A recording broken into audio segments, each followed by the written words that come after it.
ওয়ালাইকুম আসসালাম ভাবি। এই তো মেয়েকে স্কুলে ভর্তি করাবো, তো তাই আপনার ভাইকে নিয়ে প্রায় ৮-১০টার মতো স্কুল দেখে আসলাম। পড়াশোনা তো নিজের কাছে, কিন্ডারগার্টেন স্কুলগুলোতে তো প্রায় একই রকমের পড়া। ধরেন ১৯ আর ২০ একটাতে ভর্তি করে দিলেই তো হয়, এত স্কুল দেখা লাগে? না ভাবি, আপনার ভাই বলে স্কুল হবে এমন।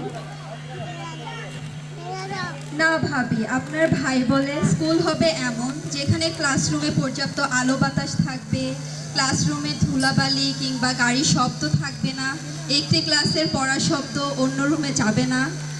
আর স্কুলে একটি সুন্দর মাঠ থাকবে যেখানে শিশুরা নিয়মিত খেলাধুলা করবে এবং পিটি করবে। তাহলে তারা শারীরিক এবং মানসিক সুস্থতা নিয়ে বেড়ে উঠবে এবং মনটাও ভালো থাকবে। শরীর এবং মন ভালো থাকলেই তো পড়াশোনা ভালো হবে, তাই না? আপনার ভাই আরও বলে, যে সকল শিশুরা নিয়মিত খেলাধুলার সাথে যুক্ত থাকে তারা মাদকাসক্ত হওয়া এবং অন্যান্য খারাপ চিন্তাভাবনা থেকেও দূরে থাকে। আরও কত কি। ভাইয়া তো ঠিকই বলেছে, আমি তো এইভাবে ভেবেই দেখিনি। আপনারা কি স্কুল খুঁজছেন?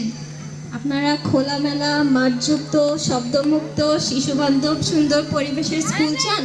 তাহলে আজই কাউলার বাউলার থেকে পোলস্টার একাডেমিতে যান। শুধু তাই না, এখানে একাডেমিক পড়াশোনার পাশাপাশি আরবি শিক্ষক দ্বারা আরবি শেখানো হয়।